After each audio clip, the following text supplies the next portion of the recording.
जय भीम साथियों। आज का सवाल है, भगवान बुद्ध ने आत्मा के बारे में कौन से सवाल पूछे। ये सवाल का जवाब बाबा साहब ने भगवान बुद्ध और उनका धम्म इस ग्रंथ के तीसरे खंड के चौथे भाग के चौथे चैप्टर में लिखा है। तुमको ऐसा लगे, मन से ऐसा लगे कि ये नॉलेज, ये सवाल का जवाब लोगों को भी मिलना चाहिए, तो ये वीडियो स्टार्टिंग से लेकर एंडिंग तक अच्छी तरह से सुनिए और लोगों को शेयर कर दीजिए, ठीक है। और चैनल को सब्सक्राइब करके बेल आइकन दबा देना। चलो पढ़ते हैं क्या लिखा है। क्या भगवान बुद्ध आत्मा में विश्वास रखते थे? नहीं, एकदम नहीं। आत्मा के संबंध में उनका मत अनात्मवाद कहलाता है। यदि एक शारीरिक आत्मा को स्वीकार कर लिया जाए तो उसके संबंध में बहुत से प्रश्न पैदा होते हैं। आत्मा क्या है? आत्मा का आगमन कहाँ से हुआ? शरीर के मरने पर इसका क्या होता है? यह कहा जाता है शरीर के न रहने पर यह परलोक में कैसे रहता है? वहाँ यह कब तक रहता है? जो लोग आत्मा के अस्तित्व के सिद्धांत के समर्थक थे, भगवान बुद्ध ने उनसे ऐसे प्रश्नों का उत्तर चाहा था। पहले तो उन्होंने अपने जिरह करने के सामान्य क्रम से यह दिखाना चाहता है कि आत्मा का विचार करना गोल मटोल है। जो आत्मा के अस्तित्व में विश्वास रखते थे, उनसे भगवान बुद्ध ने जानना चाहा कि आत्मा का आकार कितना बड़ा या कितना छोटा है।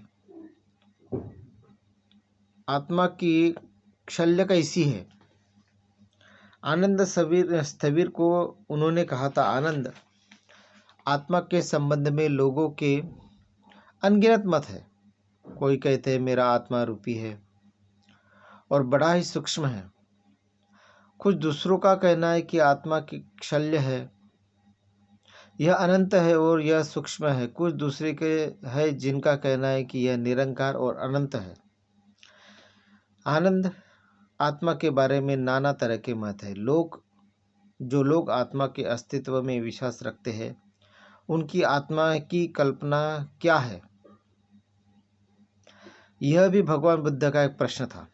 कोई कहते हैं कि हमारी आत्मा सुखद, दूसरे की नहीं, अनुभव नहीं, आत्मा अनुभव क्रिया है। या फिर कोई कहते हैं कि मेरा आत्मा अनुभव क्रिया नहीं है, न यह अनुभव क्रिया है, बल्कि मेरी आत्मा अनुभव करता है कि मेरी आत्मा का गुण है अनुभव करना। आत्मा के बारे में यह इस तरह की नाना कल्पना है। जो लोग आत्मा में विश्वास रखते थे, उनसे भगवान बुद्ध ने यह भी पूछा कि मरने के बाद आत्मा की क्या हालत होती है। तथागत ने यह भी प्रश्न पूछा है कि क्या मरने के बाद आत्मा देखी जा सकती है।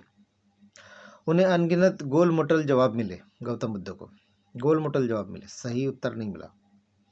क्या शरीर का नाश हो जाने पर आत्मा अपने आकार प्रकार को बनाए रखती है? उन्होंने देखा कि इस प्रश्न के 8 काल्पनिक उत्तर थे। क्या आत्मा शरीर के साथ मर जाती है? इस पर भी अनगिनत कल्पनाएं थी।